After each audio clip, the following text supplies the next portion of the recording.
Hi dears, അപ്പോൾ എല്ലാവർക്കും പുതിയൊരു വീഡിയോയിലേക്ക് സ്വാഗതം. അപ്പോൾ ഇന്നത്തെ വീഡിയോയിൽ മെയിനായിട്ട് കമൻറ്റ് ബോക്സിൽ വരാറുള്ള കുറച്ച് ഡൗട്ടൊക്കെയാണ് ക്ലിയർ ചെയ്ത് പോകുന്നത്. അപ്പോൾ അതിൻ്റെ ബാക്ക്ഗ്രൗണ്ട് ആയിട്ടാണ് ഈ വർക്ക് ചെയ്യുന്ന വീഡിയോ ഇടുന്നത് കേട്ടോ. അപ്പോൾ കൂടുതലായിട്ട് വർക്ക് ചെയ്യുന്നത് എക്സ്പ്ലെയിൻ ചെയ്യുന്നില്ല. അപ്പോൾ അത്യാവശ്യം വർക്കൊക്കെ ചെയ്യാൻ അറിയുന്നവർക്ക് ഇത് കാണുമ്പോൾ തന്നെ മനസ്സിലാക്കിക്കോളും. അപ്പോൾ മെയിനായിട്ട് പറയാനുള്ള കാര്യം, ഈ വർക്കിന് നമ്മൾ എത്ര റേറ്റൊക്കെ എങ്ങനെയാണ് റേറ്റ് ഫിക്സ് ചെയ്യാന്നൊക്കെ ഉള്ളത് ഒത്തിരി പേർക്ക് അറിയാത്ത കാര്യമാണ്. അപ്പം ഞാനും അതിൽ പിന്നീട് തന്നെയാണ്. അപ്പം ഞാൻ ഇങ്ങനെയൊക്കെയാണ് എൻ്റെ വർക്കിന് റേറ്റ് ഫിക്സ് ചെയ്യാറുള്ളതെന്നൊക്കെയാണ് ഞാൻ ഈ വീഡിയോയിൽ പറയാൻ പോകുന്നത്. അപ്പം ശരിക്കും ഈ ആരി വർക്കിൻ്റെ റേറ്റ് ഫിക്സ് ചെയ്യാനായിട്ട് ഒരു കാൽക്കുലേഷൻ ഉണ്ട്. ആ ഒരു മെത്തേഡ് വെച്ചിട്ടാണ് നമ്മൾ റേറ്റ് ഫിക്സ് ചെയ്യാറുള്ളത്. എങ്ങനെയാണെന്ന് വെച്ചാൽ നമ്മൾ ചെയ്യുന്ന നമ്മുടെ സ്പീഡും അതേപോലെ തന്നെ ഈ വർക്ക് കംപ്ലീറ്റ് ആക്കാൻ എടുത്തിട്ടുള്ള ടൈമും അനുസരിച്ചിട്ടാണ് റേറ്റ് ഫിക്സ് ചെയ്യാറുള്ളത്. അപ്പോൾ ആ ഒരു മെത്തേഡ് ഞാൻ വീഡിയോയുടെ അവസാനം കാണിച്ചു തരാം. അതെങ്ങനെയാണെന്ന് വെച്ചാൽ നമ്മൾ ഇത്ര വർക്ക് ചെയ്ത് കഴിഞ്ഞതിന് ശേഷമാണ് നമ്മൾ ആ ഒരു വർക്കിൻ്റെ റേറ്റ് ഫിക്സ് ചെയ്യുന്നത്. പക്ഷെ എനിക്ക് തോന്നിയിട്ടുള്ള കാര്യം, ഇപ്പോൾ നമ്മുടെ അടുത്ത് ഇപ്പോൾ ഒരു കസ്റ്റമർ ഇന്നൊരു റെഫറൻസും കൊണ്ടായിരിക്കും ഇപ്പോൾ മിക്ക കസ്റ്റമറും വരാം ഈ ഒരു വർക്ക് ചെയ്യാനായിട്ട് എത്രയും റേറ്റ്. അപ്പോൾ നമ്മളൊരു റേറ്റ് പറയും, ആ റേറ്റ് അവർക്ക് ഓക്കെ ആണെങ്കിലാണ് നമുക്ക് ആ വർക്ക് കൺഫേം ആവുന്നത്. അപ്പോൾ എപ്പോഴും നമ്മളൊരു റേറ്റ് മുന്നേ കൂട്ടി പറയുമ്പോഴാണ് കസ്റ്റമർക്ക് അത് ഓക്കെ ആണെങ്കിലാണ് ആ വർക്ക് നമുക്ക് കിട്ടാറുള്ളത്. അപ്പം ഞാൻ ഇങ്ങനെയൊക്കെയാണ് എന്തൊക്കെ നോക്കിയിട്ടാണ് റേറ്റ് പറയാറുള്ളത് എന്നുള്ള ചെറിയൊരു ഐഡിയ, അത് കുറച്ച് പേർക്കെങ്കിലും ഹെൽപ്ഫുൾ ആവുകയാണെങ്കിൽ അത് നല്ലതല്ലേ എന്ന് വിചാരിച്ചിട്ടാണ് ഞാൻ എൻ്റെ കുറച്ച് കാര്യങ്ങൾ ഈ വീഡിയോയിൽ കൂടി ഷെയർ ചെയ്യുന്നത്. പിന്നെ ഇപ്പം ഈ ചെയ്യുന്ന ഡിസൈൻ ഇതൊരു ഓവർകോട്ടിൻ്റെ ബോർഡർ വർക്കാണ്. അപ്പോൾ ബോർഡറിൽ സ്കാലപ്പ് കൊടുത്തിട്ട് അതിൻ്റെ മേലയിൽ ചെറിയൊരു ഫ്ലവറും അങ്ങനത്തെ ഒരു ഡിസൈനാണ് കൊടുത്തിട്ടുള്ളത്. ഇതൊരു കുഞ്ഞിൻ്റെ ഡ്രസ്സിലാണ് ചെയ്യുന്നത്, അതുകൊണ്ട് തന്നെ ചെറിയൊരു പോർഷനാണ് ഈ സ്കാലപ്പ് ഡിസൈൻ വരുന്നത്. അപ്പോൾ ഇത് തന്നെ ഒരു ദുപ്പട്ട ഫുള്ളൊക്കെ ചെയ്താൽ നല്ല രസമുണ്ടായിരിക്കും. ഹാൻഡ് വർക്കിൻ്റെ റേറ്റ് പറയാനാണെങ്കിൽ ആദ്യം തന്നെ നമ്മൾ അതിൽ യൂസ് ചെയ്തിട്ടുള്ള മെറ്റീരിയൽസ് നോക്കാം. ചില വർക്ക് ഫുൾ ഇപ്പോൾ ഒരു golden colour cut bead use ചെയ്തിട്ടായിരിക്കും ആ ഫുൾ വർക്ക് കംപ്ലീറ്റ് ചെയ്തിട്ടുണ്ടാവുക. അല്ലെങ്കിൽ ഇപ്പോൾ കട്ട് ബീഡ് യൂസ് ചെയ്തിട്ടുണ്ടാവും, സീക്വൻസ് യൂസ് ചെയ്തിട്ടുണ്ടാവും, സ്റ്റോൺ ഉണ്ടായിരിക്കും. അങ്ങനെ പല മെറ്റീരിയൽസ് അത് പല കളേഴ്സിലൊക്കെ യൂസ് ചെയ്തിട്ട് ചെയ്യുന്ന വർക്ക് ഉണ്ടായിരിക്കും. അപ്പോൾ രണ്ടിനും രണ്ട് റേറ്റ് ആയിരിക്കും. അതിൽ യൂസ് ചെയ്തിരിക്കുന്ന മെറ്റീരിയൽസിൻ്റെ കോസ്റ്റ് അനുസരിച്ച് ഹാൻഡ് വർക്കിൻ്റെ റേറ്റ് വ്യത്യാസപ്പെടും. അതേപോലെ തന്നെ ഇപ്പോൾ ഒരു ബീഡ് മാത്രം യൂസ് ചെയ്തിട്ട് കണ്ടിന്യൂസ് ആയിട്ട് സ്റ്റിച്ച് ചെയ്ത് പോകുന്ന ഡിസൈൻസ് ഉണ്ടായിരിക്കില്ല. അങ്ങനത്തെ ഡിസൈൻസ് നമുക്ക് എളുപ്പത്തിൽ ചെയ്യാം. ഒരൊറ്റ ബീഡ് വെച്ചിട്ട് മാത്രം നമ്മളത് ലോഡ് ചെയ്ത് ചെയ്യുമ്പോൾ അത് അത്യാവശ്യം ഗ്രാൻഡ് ആയിരിക്കും കാണാനായിട്ട്, എന്നാൽ അതിന് അത്രയ്ക്ക് ടൈം എടുക്കില്ല ചെയ്യാനായിട്ട്. അപ്പം അങ്ങനത്തെ ഹാൻഡ് വർക്കിന് റേറ്റ് കുറച്ച് പറയാം. ഈ ഒരു വീഡിയോയിൽ കാണുന്ന ഹാൻഡ് വർക്ക് അതിൽ കട്ട് ബീഡ് യൂസ് ചെയ്തിട്ടുണ്ട്, സീക്വൻസ് യൂസ് ചെയ്തിട്ടുണ്ട്, അതേപോലെ ക്രിസ്റ്റലിൻ്റെ ബീഡ് യൂസ് ചെയ്തിട്ടുണ്ട്, സ്റ്റോൺസ് യൂസ് ചെയ്തിട്ടുണ്ട്. അങ്ങനെ ഒത്തിരി മെറ്റീരിയൽസ് ആഡ് ചെയ്തിട്ടുണ്ട്. പിന്നെ ഇതിൽ മറ്റേ നമ്മുടെ കട്ട് ബീഡ് നോക്കിയാൽ തന്നെ അറിയാം, അത് ചെറിയ കട്ട് ബീഡ് വെച്ചിട്ടാണ് ചെയ്തിട്ടുള്ളത്. അപ്പോൾ ഓവറോൾ നോക്കുമ്പോൾ നല്ല ഫിനിഷിങ് ഉണ്ടായിരിക്കും ഹാൻഡ് വർക്കിന്. അപ്പോൾ ഇങ്ങനത്തെ ഹാൻഡ് വർക്ക് വരുമ്പോൾ റേറ്റ് അത്യാവശ്യം കൂടുതലായിരിക്കും. അപ്പോൾ ഒരു റെഫറൻസ് പിക്ക് കാണിച്ചിട്ടാണ് കസ്റ്റമർ റേറ്റ് ചോദിക്കണമെങ്കിൽ നമ്മൾ ആ പിക്കിൽ നോക്കാം എത്രത്തോളം മെറ്റീരിയൽസ് അതിൽ യൂസ് ചെയ്തിട്ടുണ്ട്. അതേപോലെ തന്നെ ഇപ്പോൾ കണ്ടിന്യൂസ് ആയിട്ട് സ്റ്റിച്ച് ചെയ്യുന്നതാണോ അല്ലെങ്കിൽ ഇതേപോലെ ചെറിയ ഓരോ കുഞ്ഞു മൈന്യൂട്ട് ഡീറ്റെയിലിംഗ് ആണോ കൊടുത്തിട്ടുള്ളത് എന്നൊക്കെ നോക്കാം. ഇപ്പോൾ നമുക്ക് കണ്ടിന്യൂസ് ആയിട്ട് സ്റ്റിച്ച് ചെയ്ത് പോവുകയാണെങ്കിൽ നമുക്ക് അത്രയ്ക്ക് പാടില്ല, നമുക്ക് എളുപ്പത്തിൽ ചെയ്ത് പോവാം. പക്ഷേ എങ്കിൽ ചില ഡിസൈന് ഇപ്പോൾ ഓരോ കട്ട് ബീഡ് അറ്റത്തൊരു ഷുഗർ ബീഡൊക്കെ ഇട്ടിട്ട് എൻ്റെ നോട്ട് കൊടുക്കണം, അത് കഴിഞ്ഞിട്ട് തൊട്ടടുത്തും എൻ്റെ നോട്ട് കൊടുക്കണം. അപ്പോൾ എൻ്റെ നോട്ട് കൊടുക്കണ അനുസരിച്ചിട്ട് നമ്മുടെ ടൈം ഒത്തിരി പോകും. അപ്പോൾ ഇങ്ങനെ ചെറിയ എൻ്റെ നോട്ടൊക്കെ കൊടുത്തിട്ടുള്ള ഡിസൈൻ ആണെങ്കിൽ അതിന് റേറ്റ് കൂടുതൽ നമുക്ക് മേടിക്കാം. അതുപോലെ ഈ സർദോസി വെച്ചിട്ട് ചെയ്യുന്ന വർക്കുകൾ കാണുമ്പോൾ വളരെ സിമ്പിളായിട്ട് നമുക്ക് തോന്നിയെങ്കിലും അത് ചെയ്യാൻ ഒത്തിരി ടൈം എടുക്കണോണ്ട് തന്നെ സർദോസിക്ക് റേറ്റ് കൂടുതലാണ്. അതേപോലെ നമ്മൾ ബീഡ്സ് വെച്ചിട്ട് ഈ എംബോസ്ഡ് ഫ്ലവറൊക്കെ ഇങ്ങനെ നല്ല മേലോട്ട് നിൽക്കുന്ന ടൈപ്പ് ഫ്ലവേഴ്സൊക്കെ ചെയ്യുമല്ലോ, അതിനും നല്ല റേറ്റ് കൂടുതലാണ്. ഈ എംബോസ്ഡ് ഫ്ലവർ ചെറുത് ചെയ്താൽ തന്നെ ഒത്തിരി ടൈം അതിന് എടുക്കുന്നതാണ്, അതുകൊണ്ട് അതിനും റേറ്റ് കൂടുതൽ വാങ്ങിക്കാം. അപ്പോൾ പറഞ്ഞു വന്നത്, നമ്മൾ ഹാൻഡ് വർക്ക് ചെയ്യാനായിട്ട് എത്രത്തോളം ടൈം എടുക്കുന്നു അതിനനുസരിച്ചിട്ട് റേറ്റ് കൂടും. അപ്പോൾ കസ്റ്റമർ ഒരു റെഫറൻസ് പിക്കായിട്ട് നമ്മുടെ അടുത്ത് വരുമ്പോൾ ആദ്യം തന്നെ നോക്കാം അതിൽ എന്തൊക്കെ ഡിസൈൻസാണ് വരുന്നത്, അത് ചെയ്യാനായിട്ട് ഏകദേശം എത്ര ടൈം എനിക്ക് എടുക്കും. ഇപ്പോൾ ഓൾറെഡി നമ്മൾ ആ വർക്കൊക്കെ ചെയ്തിട്ടുണ്ടെങ്കിൽ നമുക്ക് അതിനൊരു ഐഡിയ ഉണ്ടായിരിക്കും. അതേപോലെ തന്നെ അതിൽ യൂസ് ചെയ്തിട്ടുള്ള മെറ്റീരിയൽസ് ഏതൊക്കെയാണ് നോക്കാം. ഇപ്പോൾ ഒരൊറ്റ കട്ട് ബീഡ് വെച്ചിട്ട് തന്നെയാണ് ആ ഫുൾ വർക്ക് ചെയ്തെങ്കിൽ നമുക്കത് ആ ഒരൊറ്റ കട്ട് ബീഡ് തന്നെ യൂസ് ചെയ്ത് നമുക്ക് വേഗത്തിൽ തന്നെ ലോഡ് ചെയ്തിട്ട് നമുക്ക് ആ വർക്ക് ചെയ്യാൻ പറ്റും. പക്ഷേ എങ്കിൽ അതിലിപ്പോൾ cut Bede, sugar Bede, sequence അങ്ങനെ കുറേ കാര്യങ്ങൾ ആഡ് ചെയ്തിട്ടുണ്ടെങ്കിൽ അതിനനുസരിച്ച് നമുക്ക് മാറ്റി ലോഡ് ചെയ്തിട്ടാണ് നമ്മൾ ഡിസൈൻസ് ചെയ്യുന്നത്. അപ്പോൾ അതിനനുസരിച്ച് നമുക്ക് ടൈം പോകും. അപ്പോൾ അതിനനുസരിച്ച് റേറ്റ് കൂടുതൽ മേടിക്കാം. അല്ല ഇപ്പോൾ യാതൊരു ഐഡിയ ഇല്ലാത്തൊരു കസ്റ്റമറാണ് ഇന്ന് ഇത്ര ഒരു ബഡ്ജറ്റ് പറഞ്ഞിട്ട് ആ ബഡ്ജറ്റിൽ ഹാൻഡ് വർക്ക് ചെയ്ത് തരുമോയെന്ന് ചോദിച്ചിട്ട് വരുന്നവരുണ്ടായിരിക്കും. അപ്പോൾ നമ്മൾ എന്ത് ചെയ്യുകയെന്ന് വെച്ചാൽ അതിനുള്ളിൽ അവർ പറഞ്ഞ ബഡ്ജറ്റിനുള്ളിൽ നമുക്ക് എങ്ങനെയൊക്കെ ഡിസൈൻ ചെയ്ത് കൊടുക്കാമെന്ന് ആലോചിക്കുക. എന്നിട്ട് നമ്മൾ ചെയ്ത വർക്ക് ഉണ്ടെങ്കിൽ അതിൻ്റെ ഫോട്ടോസ് അയച്ചു കൊടുക്കുക. അല്ലെങ്കിൽ ആ ഒരു റേഞ്ചിൽ വരുന്ന നമുക്ക് ഏകദേശം ഇപ്പോൾ ഒരു ഐഡിയ കിട്ടിയിട്ടുണ്ടാവുമല്ലോ, ഇന്നത് യൂസ് ചെയ്താൽ നമുക്ക് അധികം ടൈം വേണ്ട, ഇന്നത് യൂസ് ചെയ്താൽ നമുക്ക് അധികം ടൈം വേണം. ഇപ്പോൾ ഏറ്റവും ചെറിയ കട്ട് ബീഡൊക്കെ യൂസ് ചെയ്തിട്ട് ചെയ്യാൻ നിന്നാൽ നമ്മൾ സാധാ കട്ട് ബീഡ് ചെയ്യണതിൻ്റെ ഇരട്ടി ടൈം അതിനെടുക്കും. അപ്പോൾ അതിനനുസരിച്ചിട്ട് അതിന് റേറ്റ് കൂടും. അപ്പോൾ അതൊക്കെ കാൽക്കുലേറ്റ് ചെയ്തിട്ട് പിൻട്രസ്റ്റിൽ നിന്ന് എന്തെങ്കിലുമൊക്കെ ഒരു ഫോട്ടോസ് അവർക്ക് അയച്ചു കൊടുക്കാം. അങ്ങനെയൊക്കെ ഡിസ്കസ് ചെയ്തിട്ട് നമുക്ക് ചെയ്യാം. ഇതെല്ലാം ബൈ പ്രാക്ടീസ് ആണെന്ന് നമുക്ക് പറയാൻ പറ്റുക. പിന്നെ അതേപോലെ തന്നെ ഇതേപോലെ വർക്ക് ചെയ്യുന്നവരുടെ അടുത്ത് പോയിട്ട് ചോദിക്കാം റേറ്റ്. അവർ ചെയ്ത വർക്കിന് അവരെത്ര റേറ്റിനാണ് കൊടുത്തതെന്നുള്ളത് ചോദിക്കാം. ഞാൻ എൻ്റെ മിക്ക വീഡിയോസിലും റേറ്റ് ഇൻക്ലൂഡ് ചെയ്യാറുണ്ട്. പിന്നെ അല്ലാതെ വന്ന് ചോദിക്കുന്നവർക്കും ഞാൻ മെസ്സേജിന് റിപ്ലൈ കൊടുക്കാറുണ്ട്. പിന്നെ നമ്മളത് ഇപ്പോൾ നമ്മൾ യൂട്യൂബിലൊക്കെ ഒരു വീഡിയോ ഇടുകയാണെങ്കിൽ അതിപ്പോൾ വർക്ക് ചെയ്യുന്നവർ കാണുന്നുണ്ടാവും, അല്ലെങ്കിൽ വർക്കിനെ കുറിച്ചിട്ട് ഹാൻഡ് വർക്കിനെ കുറിച്ചിട്ട് യാതൊരുവിധ ഐഡിയാസും ഇല്ലാത്തവർ കാണുന്നുണ്ടാവും.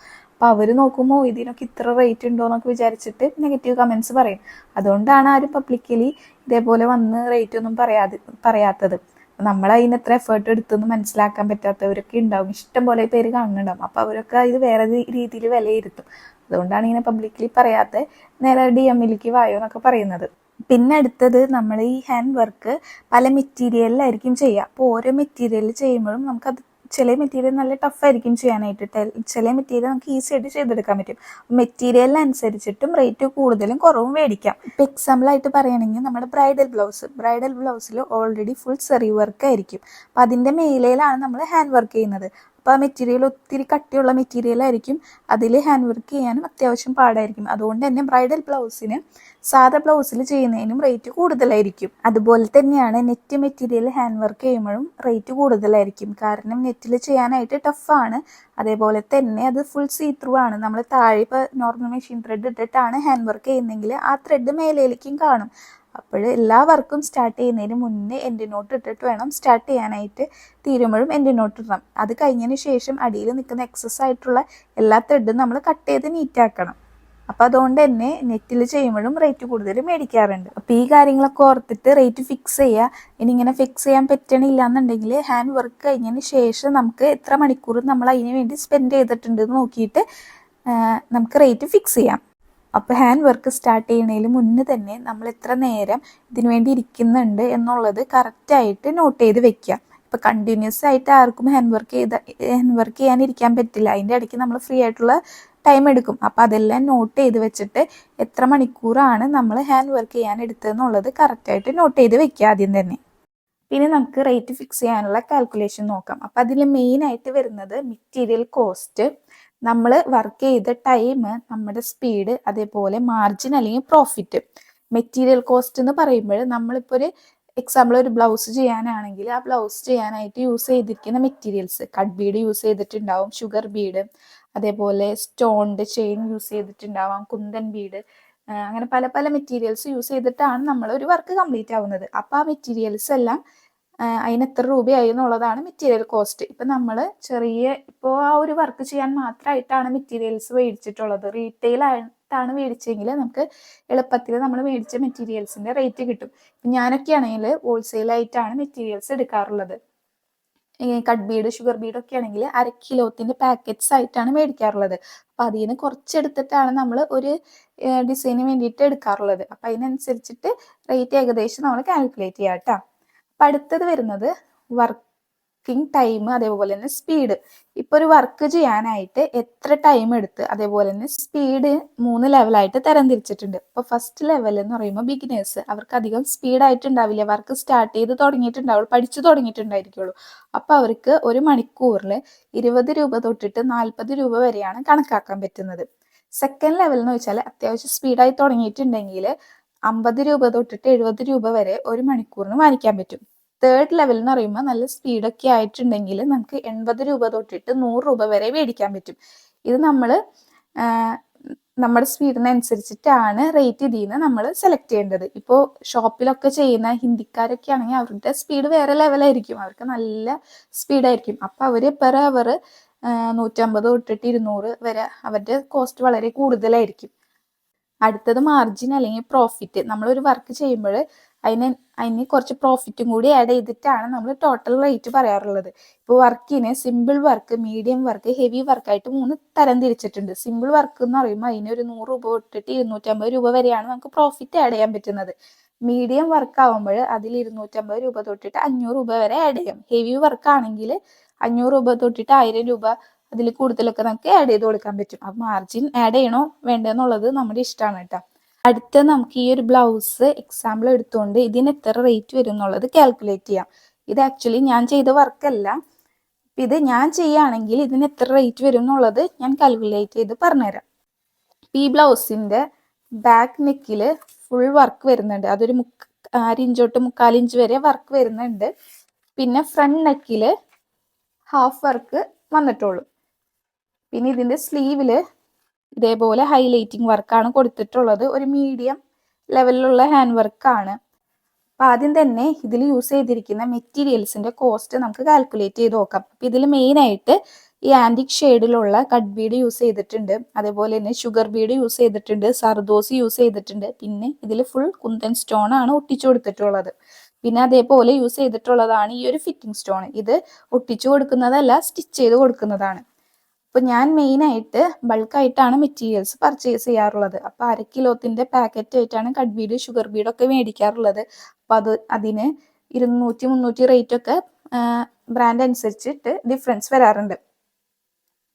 അപ്പം അങ്ങനെ cut Bede, sugar Bede, zardozi എടുത്തിട്ടുണ്ട്. പിന്നെ ഈ ഒരു കുന്തൻ സ്റ്റോണിന് ഇതിലൊരു 50 ഗ്രാമൊക്കെ യൂസ് ചെയ്തിട്ടുണ്ടാവും. 50 ഗ്രാമിന് 100 രൂപയാണ് മിക്ക ഷോപ്പിലും വരുന്ന റേറ്റ്. അപ്പം അത് യൂസ് ചെയ്തിട്ടുണ്ട്. പിന്നെ ഈ ഫിറ്റിംഗ് സ്റ്റോൺ കുറച്ച് യൂസ് ചെയ്തിട്ടുള്ളെങ്കിലും അതിന് അത്യാവശ്യം റേറ്റ് വരുന്ന സ്റ്റോൺ ആണ്. അപ്പം അതിൻ്റെ റേറ്റും കൂടി കാൽക്കുലേറ്റ് ചെയ്തിട്ട് ഞാനൊരു 250 രൂപയാണ് മെറ്റീരിയൽ റേറ്റ് ആയിട്ട് ഇതിന് കൊടുത്തിട്ടുള്ളത്. അപ്പം മെറ്റീരിയൽ കോസ്റ്റ് 250 രൂപ എത്തിയിട്ടുണ്ട്. അടുത്തത് വർക്കിംഗ് ടൈം, അതേപോലെ തന്നെ സ്പീഡ്. ഈ ഒരു ബ്ലൗസ് ചെയ്യാനായിട്ട് എനിക്കൊരു ഏകദേശം 4 ദിവസം എടുക്കും. 4 ദിവസം എടുത്താലാണ് ഈ ഒരു വർക്കിംഗ് ചെയ്യാൻ പറ്റുക. പിന്നെ കണ്ടിന്യൂസ് ആയിട്ട് ഞാൻ ഹാൻഡ് വർക്ക് ചെയ്യാറില്ല. അപ്പോൾ ഒരു ദിവസത്തിൽ ഒരു 6 മണിക്കൂറാണ് ഞാൻ എടുക്കാറുള്ളത്. അപ്പം 4 ദിവസം 6 മണിക്കൂർ വെച്ചിട്ടാണ് ഈ ഒരു ബ്ലൗസ് കംപ്ലീറ്റ് ചെയ്തിട്ടുള്ളത്. അപ്പോൾ ടൈം എന്ന് പറയുമ്പോൾ 4 × 6 ചെയ്യുമ്പോൾ 24 മണിക്കൂറാണ് ടോട്ടലി ഈ ബ്ലൗസ് ചെയ്യാനായിട്ട് ഞാൻ യൂസ് ചെയ്തിട്ടുള്ളത്. അപ്പം എൻ്റെ ലെവൽ ഇതിലെന്ന് വെച്ചാൽ എനിക്ക് അത്യാവശ്യം സ്പീഡ് ഉണ്ട്. അപ്പം ഞാൻ 3rd ലെവലിലാണ് ഉള്ളത്. അപ്പം ഞാൻ 80-ൻ്റെ 100-ൻ്റെ നടുക്ക് 90 ആഡ് ചെയ്ത് കൊടുക്കുന്നത്. അപ്പം 24 × 90. അപ്പം ഞാൻ എടുത്തിരിക്കുന്ന ടൈം 24 മണിക്കൂറാണ്. എൻ്റെ ലെവലിനനുസരിച്ചിട്ട് ഞാൻ 80 രൂപയിലും 100 രൂപയിലും നടുക്കായിട്ടുള്ള ഒരു 90 എമൗണ്ട് കൊടുത്തിട്ടുണ്ട്. അപ്പം ഇതിൻ്റെ ടോട്ടൽ എനിക്ക് വരുന്നത് 2160 രൂപയാണ് വരുന്നത്. മെറ്റീരിയൽ കോസ്റ്റ് 250 രൂപയും ഇപ്പോൾ ഞാൻ വർക്ക് ചെയ്തതിൻ്റെ റേറ്റ് 2160 രൂപയാണ് വന്നിട്ടുള്ളത്. അടുത്തത് മാർജിൻ അല്ലെങ്കിൽ പ്രോഫിറ്റ് ആഡ് ചെയ്ത് കൊടുക്കാം. ഈ ഒരു ബ്ലൗസ് വരുന്നത് ഒരു മീഡിയം റേഞ്ച് വർക്കാണ് ഇതിൽ വരുന്നത്. അപ്പം ഇതിന് ഞാൻ മീഡിയം വർക്കിൽ 250 രൂപ തൊട്ട് 500 രൂപ വരെ ആഡ് ചെയ്ത് കൊടുക്കാം. അപ്പം ഇതിൽ ഞാനൊരു 300 രൂപയാണ് ആഡ് ചെയ്ത് കൊടുക്കുന്നത്. അപ്പോൾ ടോട്ടൽ വരുമ്പോൾ മെറ്റീരിയൽ കോസ്റ്റ് 250 പ്ലസ് വർക്ക് ചെയ്തതിൻ്റെ ടൈമും സ്പീഡും വെച്ചിട്ടുള്ള എമൗണ്ട് 2160 പ്ലസ് പ്രോഫിറ്റ് ആയിട്ട് ഞാൻ 300 രൂപയും കൂടി ആഡ് ചെയ്ത് കൊടുക്കുന്നുണ്ട്. അപ്പോൾ വരുന്നത് 2710 രൂപയാണ് എനിക്ക് കിട്ടിയിട്ടുള്ളത്. അത് റൗണ്ട് ചെയ്തിട്ട് 2700 രൂപയാണ് ഞാൻ ഈ ഒരു ബ്ലൗസിന് ഹാൻഡ് വർക്ക് ചെയ്തതിന് ചാർജ് ചെയ്തിട്ടുള്ളത്. ഇത് ഞാൻ നേരത്തെ പറഞ്ഞതുപോലെ തന്നെ ബ്രൈഡൽ ബ്ലൗസ് ആണ്. ഇതിൽ ഓൾറെഡി ഫുൾ സെറി വർക്ക് ആയിരിക്കും. അതുകൊണ്ട് തന്നെ സ്റ്റിച്ച് ചെയ്യുമ്പോൾ കുറച്ച് ടൈം കൺസ്യൂമിങ് ആണ്. അതുകൊണ്ടാണ് ടൈം കൂടുതൽ എടുത്തിട്ടുള്ളത്. ഇത് കുറച്ചും കൂടി ഇപ്പോൾ സാധാ ബ്ലൗസിലൊക്കെ ആണെങ്കിൽ 4 ദിവസം എന്നുള്ളത് 2 ദിവസം കൊണ്ട് ചെയ്ത് തീർക്കാൻ പറ്റും. ഇപ്പോൾ കുറച്ച് ബിഗിനർ ആയിട്ടുള്ള ഒരാൾക്കാണെങ്കിൽ ഇതൊരു 10-15 ദിവസം വരെ എടുത്തെന്ന് വരാം ഈ ഒരു ബ്ലൗസ് ചെയ്യാനായിട്ട്. അപ്പം അതിനനുസരിച്ചിട്ട് ഇവിടെ ലെവൽ 1-ലുള്ള എമൗണ്ട് ആഡ് ചെയ്ത് കൊടുക്കുക, ഇൻറ്റു നിങ്ങൾ എടുത്ത ടൈമും കൂടി ആഡ് ചെയ്ത് കൊടുക്കുക. പിന്നെ ചെറിയൊരു മാർജിനും കൂടി ആഡ് ചെയ്ത് കൊടുത്തിട്ട് നിങ്ങൾ ചെയ്ത വർക്കിൻ്റെ കോസ്റ്റ് ഫിക്സ് ചെയ്യാം കേട്ടോ.